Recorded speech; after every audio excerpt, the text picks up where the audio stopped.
आइए अब बात करते हैं सर्वोच्च न्यायालय की भारतीय संविधान के संरक्षक के रूप में भूमिकाओं पर। भारतीय संविधान निर्माताओं ने देश काल परिस्थितियों के अनुसार भारतीय संविधान को संशोधित करने या उसे समयानुकूल बनाने का दायित्व भारत की संसद के सदस्यों को सौंपा है।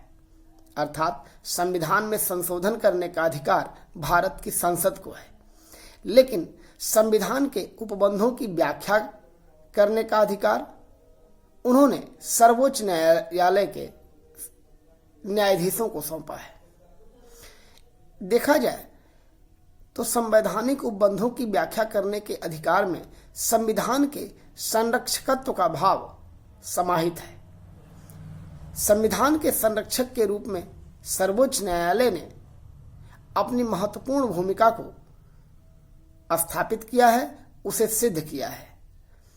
भारतीय संविधान के विभिन्न प्रावधानों में सर्वोच्च न्यायालय को जो जिम्मेदारी दी गई है, उस जिम्मेदारी को सर्वोच्च न्यायालय ने न केवल निभाया है, बल्कि उसने संविधान को बदलती हुई दशाओं के अनुकूल एक सकारात्मक दशा और दिशा देने का भी काम किया है।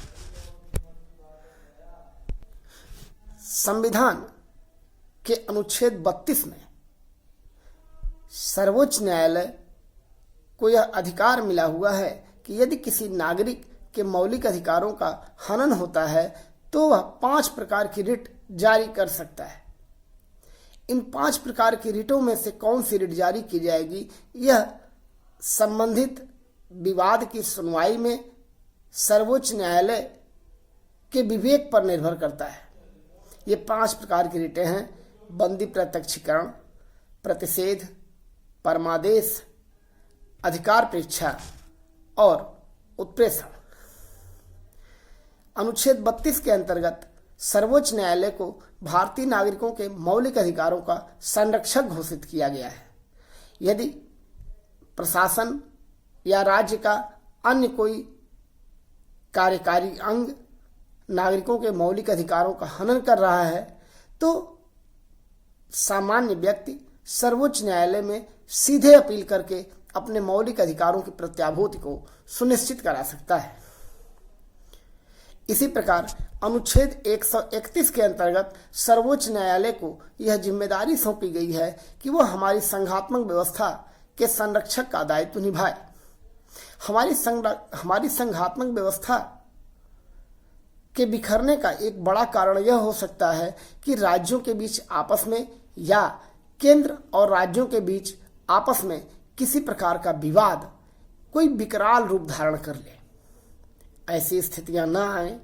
राज्यों के बीच आपस में होने वाले विवाद या ऐसा कोई विवाद जिसमें केंद्र और राज्य दोनों कोई न कोई पक्ष हो, ऐसे विवादों की सुनवाई करने का अधिकार सर्वोच्च न्यायालय के पास है।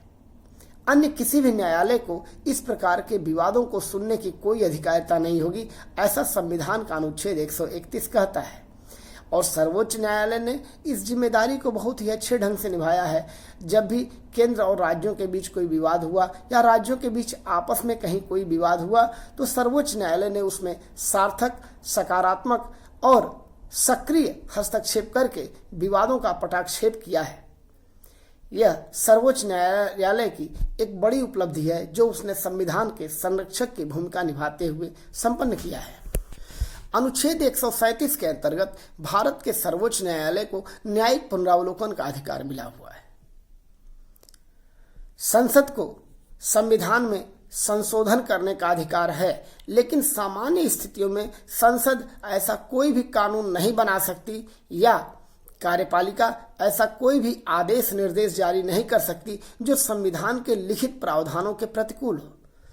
यदि कोई ऐसा आदेश निर्देश जारी होता है कार्यपालिका के द्वारा या संसद के द्वारा कोई ऐसा कानून बनाया जाता है या कोई ऐसा प्रावधान किया जाता है जो संविधान के लिखित प्रावधानों के प्रतिकूल है, तो सर्वोच्च न्यायालय को अनुच्छेद 137 के अंतर्गत मिले न्यायिक पुनरावलोकन के अधिकार के द्वारा यह शक्ति मिली हुई है कि वह ऐसे किसी भी आदेश निर्देश को या संसद द्वारा बनाए गए ऐसे किसी भी नियम को या कानून को अवैध घोषित कर दे जो संविधान के लिखित प्रावधानों की अवहेलना करता हो।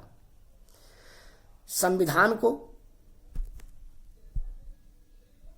कठपुतली की तरह नचाया न जाए, इसके लिए अनुच्छेद 137 सर्वोच्च न्यायालय को निर्देश देता है कि वह ऐसी स्थितियों में सार्थक हस्तक्षेप करके संविधान के संरक्षक का दायित्व निभाए।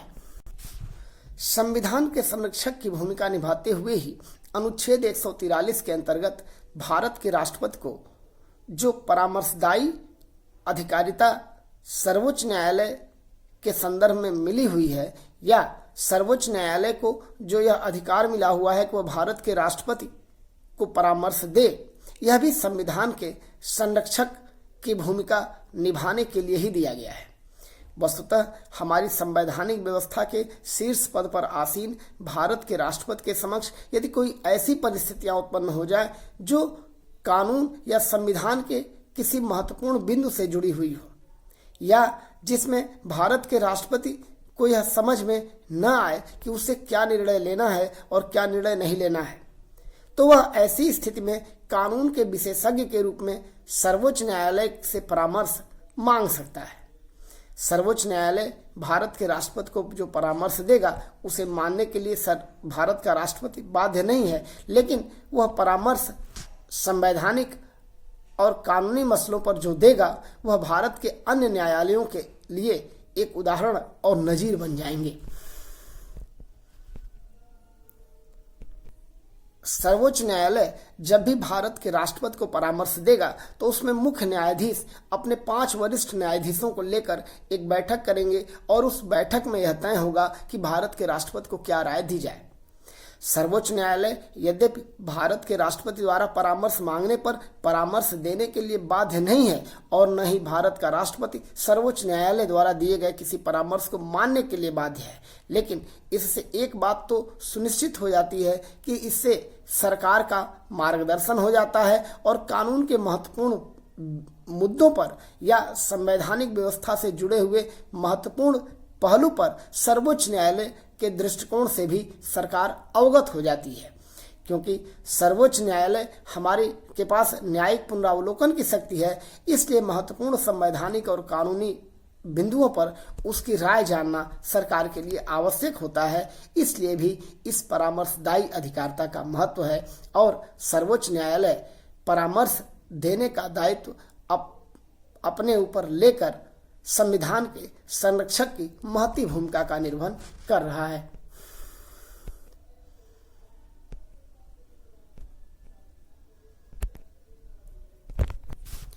संविधान के संरक्षक की एक महत्वपूर्ण भूमिका निभाते हुए सर्वोच्च न्यायालय ने केशवानंद भारती 1973 के वाद में एक महत्वपूर्ण स्थापना का प्रतिपादन किया। यद्यपि गोलकनाथ बनाम पंजाब राज्य के मुकदमे में यह निर्णय सर्वोच्च न्यायालय ने दिया था कि संसद मौलिक अधिकारों में कोई भी संशोधन नहीं कर सकती, और इसी निर्णय को उलटते हुए सर्वोच्च न्यायालय ने केशवानंद भारती के केस में यह प्रतिपादित किया कि संसद संविधान के किसी भी भाग में कोई भी संशोधन कर सकती है, लेकिन संविधान के मूल ढांचे को या जिसे मौलिक संरचना भी कहा जाता है उसमें कोई भी परिवर्तन नहीं कर सकती। संविधान का मौलिक ढांचा या मूल ढांचा या मौलिक संरचना क्या है यह सर्वोच्च न्यायालय ही जानता है। सर्वोच्च न्यायालय ने विभिन्न मुकदमों की सुनवाई करते हुए जो मौलिक ढांचे बताए हैं जिन पर भारतीय संवैधानिक व्यवस्था का पूरा महल टिका हुआ है, उसमें से कुछ इस प्रकार हैं, जैसे नियमित और सुनिश्चित अवधि के बाद निर्वाचन, निर्वाचन की निष्पक्षता, संसदीय प्रणाली, संघात्मक शासन, पंथ निरपेक्ष ढांचा आदि। सर्वोच्च न्यायालय ने केशवानंद भारती वाद में संविधान के मौलिक ढांचे का सिद्धांत प्रतिपादित करके संसद द्वारा बहुमत का दुरुपयोग करते हुए संविधान में मनमाने ढंग से संशोधन करने की प्रवृत्ति पर रोक लगाई थी, और ऐसा करके उसने संविधान को बहुमत के हाथ की कठपुतली बनने से रोक लिया था। यह संविधान के संरक्षक के रूप में सर्वोच्च न्यायालय की एक बड़ी सेवा थी, एक बड़ी जिम्मेदारी थी। उसने बड़ा उपकार किया भारतीय जनमानस पर कि वह बहुमत द्वारा बहुमत के अत्याचार से अपने को कैसे सुरक्षित महसूस करे। इसी का भान कराने के लिए सर्वोच्च न्यायालय ने केशवानंद भारती केस के माध्यम से एक सार्थक और सफल हस्तक्षेप किया था।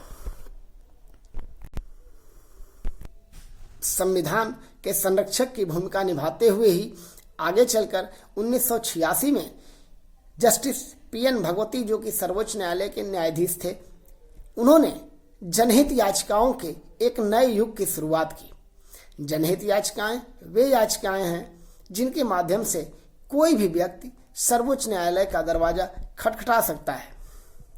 पीएन भगवती ने तो यहाँ तक कहा था कि कोई एक व्यक्ति जो आर्थिक अभाव या जानकारी के अभाव के कारण अपने अधिकारों को प्राप्त नहीं कर पा रहा है, उसकी ओर से समाज का कोई ऐसा प्रबुद्ध व्यक्ति जो यह जानता है कि उसे उसके अधिकारों को कैसे दिलाना है, वह सर्वोच्च न्यायालय को एक पत्र भेज करके उन परिस्थितियों के बारे में उल्लेख करके कि इन दशाओं में वह व्यक्ति अपने मौलिक अधिकारों की उपलब्धता को सुनिश्चित नहीं कर पा रहा है, वह ध्यान आकर्षित कर सकता है। यह एपिस्टोलरी जुरिडिक्शन कहलाता है, जिसमें पत्र के माध्यम से या भेजे गए पत्रों का संज्ञान लेकर के सर्वोच्च न्यायालय व्यक्तियों को उनके मूल अधिकारों की प्रत्याभूत सुनिश्चित करता है। आज जनहित याचिकाओं के कारण ही जीवन के अधिकार अनुच्छेद 21 का बहुत अधिक विस्तार हो चुका है और जीवन के अधिकार में स्वच्छ हवा में सांस लेने का अधिकार, स्वच्छ पर्यावरण में रहने का अधिकार आदि बातें शामिल कर ली गई हैं। आज पर्यावरण को लेकर, महिलाओं और बच्चों के अधिकारों को लेकर, बुजुर्गों की सुरक्षा को लेकर, यहाँ तक कि सड़क सुरक्षा को लेकर, हमारी ऐतिहासिक इमारतों और ऐतिहासिक धरोहरों की सुरक्षा को लेकर सर्वोच्च न्यायालय ने जनहित याचिकाओं पर अनेक ऐसे निर्णय दिए हैं जो भारतीय संवैधानिक व्यवस्था के इतिहास में मील के पत्थर हैं। सर्वोच्च न्यायालय इन जनहित याचिकाओं के माध्यम से न केवल जनता के मौलिक अधिकारों की प्रत्याभूति को सुनिश्चित कर रहा है, बल्कि वह सरकार को इस बात के लिए बाध्य भी कर रहा है कि वह अपनी जिम्मेदारियों को बेहतर ढंग से निभाए। और यदि सरकारें अपनी जिम्मेदारियों का निर्वहन नहीं कर पा रही हैं, तो फिर जनता के पास वह कौन सा मंच है जहां जाकर जनता अपनी शिकायत करे? उत्तर मिलता है केवल और केवल सर्वोच्च न्यायालय ही है, जहां जाकर हम अपनी बात कहें, अपने अधिकारों के लिए उसका दरवाजा खटखटाएं। और सर्वोच्च न्यायालय की यह जिम्मेदारी है कि वह हमें हमारे अधिकारों को दिलाए। जनहित याचिकाओं के ही कारण आज भारत का लोकतंत्र जन केंद्रित लोकतंत्र में बदलता नजर आ रहा है। भारतीय लोकतंत्र ने यह जो जनोन्मुखी स्वरूप धारण किया है, उसके लिए सर्वोच्च न्यायालय द्वारा दिए गए विभिन्न प्रकार के निर्णय ही जिम्मेदार हैं। सर्वोच्च न्यायालय ने राजनीतिज्ञों को अनेक बार विभिन्न विवादों की सुनवाई करते समय उनकी सीमाएं बताने का भी काम किया है। निर्वाचन आयोग आज जिस शुचिता, पारदर्शिता और निष्पक्षता के साथ निर्वाचन संपन्न करा ले रहा है, उसके पीछे सर्वोच्च न्यायालय द्वारा दिए गए अनेक निर्णय जिम्मेदार हैं। आज सर्वोच्च न्यायालय केवल जनता के मौलिक अधिकारों या हमारी संघात्मक व्यवस्था का ही संरक्षक नहीं है, बल्कि वह सरकार का मार्गदर्शन भी करने लगा है।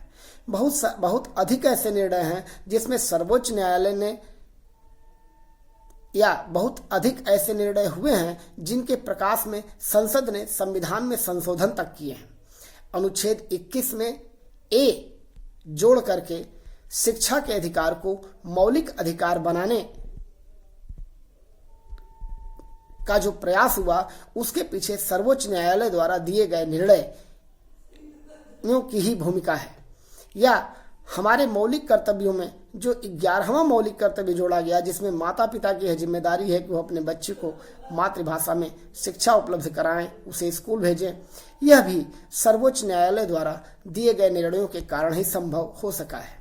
इसके अलावा जिस सूचना के अधिकार का हम प्रयोग कर रहे हैं, यह भी सर्वोच्च न्यायालय द्वारा दिए गए निर्णयों से ही संभव हो सका है। आज इलेक्ट्रॉनिक वोटिंग मशीन का हम प्रयोग कर रहे हैं। चुनाव लड़ने के दौरान जो हम खर्च करते हैं उसकी सीमा सुनिश्चित हो सकी है। धन बल और बाहुबल का राजनीति में प्रत्यक्ष रूप से, संस्थात्मक रूप से प्रवेश कम हुआ है। इसके भी पीछे सर्वोच्च न्यायालय की ही भूमिका है। तो यह कहा जा सकता है कि सर्वोच्च न्यायालय ने संविधान के संरक्षक के रूप में अपनी महत्वपूर्ण जिम्मेदारियों का निर्वहन किया है और हमारे संविधान को एक नई ऊंचाइयां प्रदान की है। अब हम बात करते हैं सर्वोच्च न्यायालय के न्यायाधीशों की स्वतंत्रता को सुनिश्चित करने के लिए भारतीय संवैधानिक व्यवस्था में क्या क्या प्रावधान हुए हैं। भारतीय सर्वोच्च न्यायालय अपने इन गुरुतर दायित्वों का निष्पक्षतापूर्वक और निर्भीकतापूर्वक निर्वहन करे, इसके लिए आवश्यक है कि उसकी स्वतंत्रता को सुनिश्चित करने वाले कतिपय प्रावधान संविधान की परिधि में तय कर दिए जाएं या बना दिए जाएं। हमारी संवैधानिक व्यवस्था में न्यायपालिका की स्वतंत्रता को सुनिश्चित करने के लिए सबसे बड़ा जो प्रावधान है वह यह है कि सर्वोच्च न्यायालय के न्यायाधीशों की नियुक्ति भारत का राष्ट्रपति करता है। उसका निर्वाचन नहीं होता, वह योग्यता के आधार पर भारत के राष्ट्रपति के द्वारा नियुक्त किया जाता है। जब सर्वोच्च न्यायालय में किसी न्यायाधीश को नियुक्त किया जाता है तो भारत का राष्ट्रपति सर्वोच्च न्यायालय के मुख्य न्यायाधीश से परामर्श अवश्य करता है।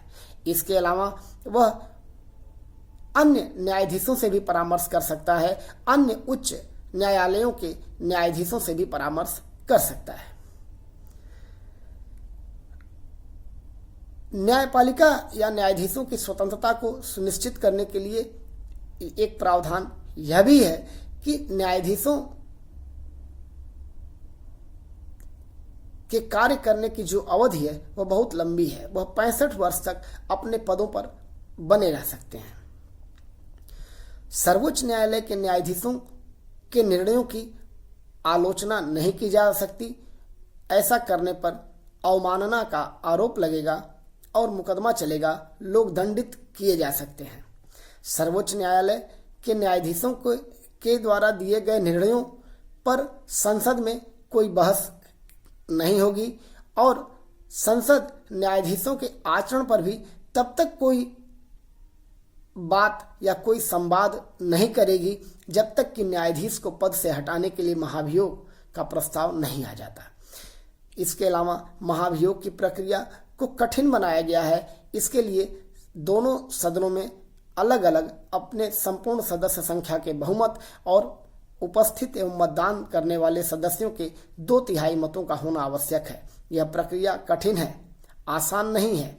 इतना बहुमत मिलना भी केवल तभी संभव है जब वास्तव में कोई न्यायाधीश कदाचार का दोषी हो या वह असमर्थता का शिकार हो। बेहतर होगा कि ऐसी स्थिति में न्यायाधीश अपने पद से स्वयं त्यागपत्र दे दें, अन्यथा संसद उन्हें पद से हटा देगी। गलत न्यायाधीशों से छुटकारा पाने के लिए संसद के पास केवल एक ही आधार है और वह है महाभियोग।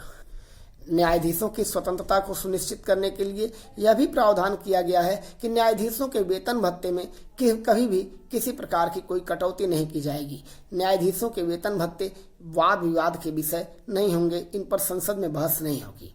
हाँ, लेकिन जब भारत में अनुच्छेद 360 के अंतर्गत वित्तीय आपातकाल लागू हो तब न्यायाधीशों के वेतन भत्तों में कटौती की जा सकती है। इसके अतिरिक्त अन्य कोई भी कटौती सामान्य स्थितियों में नहीं की जा सकती।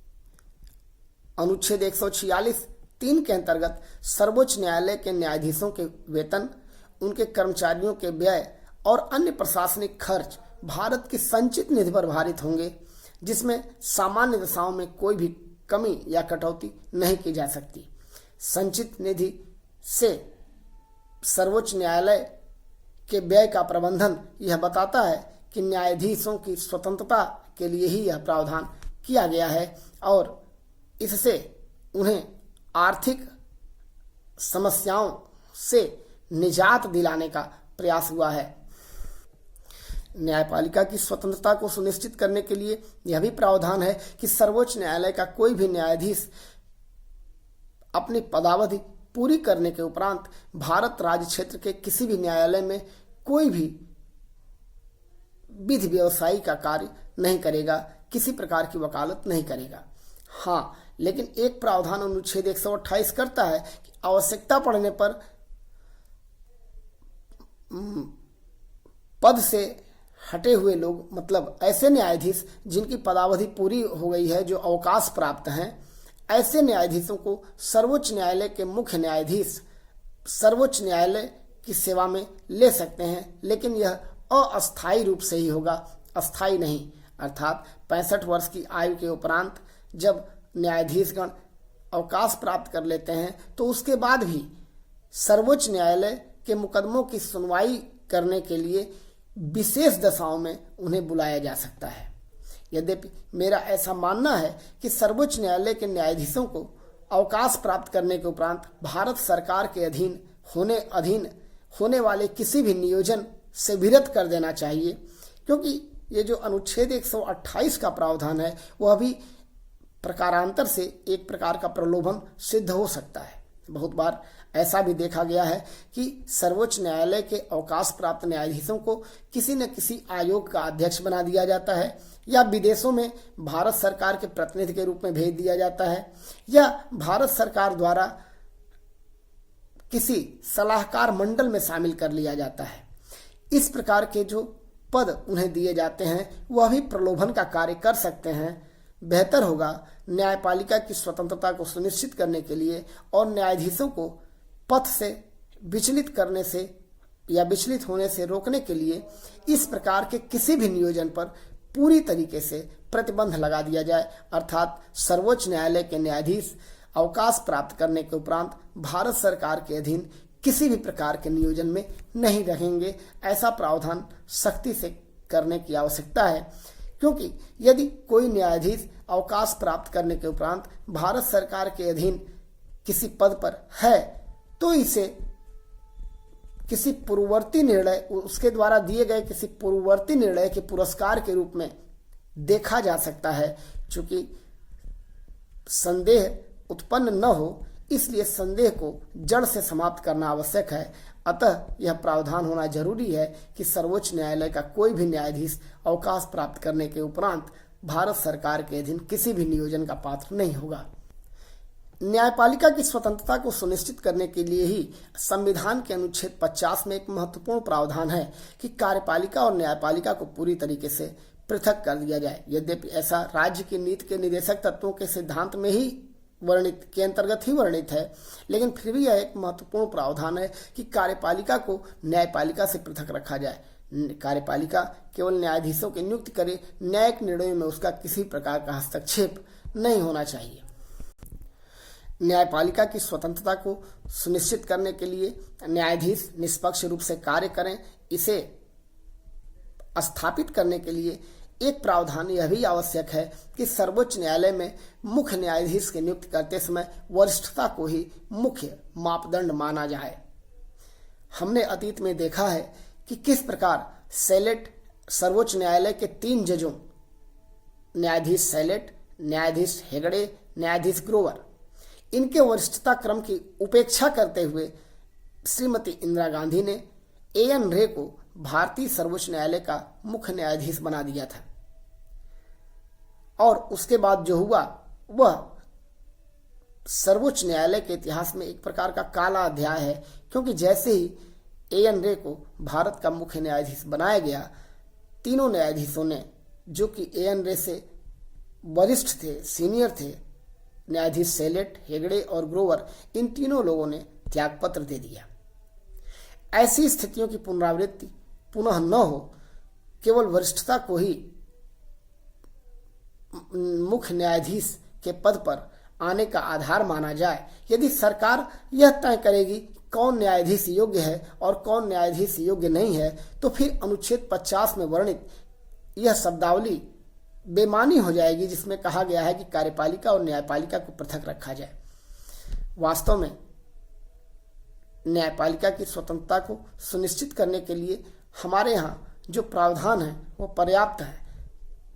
इसके अतिरिक्त सर्वोच्च न्यायालय ने भी विभिन्न मुकदमों में न्यायपालिका की स्वतंत्रता को सुनिश्चित करने के लिए या न्यायपालिका की गरिमा को बचाए और बनाए रखने के लिए विभिन्न मार्गदर्शक सिद्धांतों का प्रतिपादन किया है। उन मार्गदर्शक सिद्धांतों के सहारे और भारतीय संविधान के विभिन्न प्रावधानों के सहारे सर्वोच्च न्यायालय के न्यायाधीशों की स्वतंत्रता और हमारे न्यायपालिका की निष्पक्षता को सुनिश्चित करने का एक महत्वपूर्ण कार्य भारतीय संवैधानिक व्यवस्था में दिखाई देता है।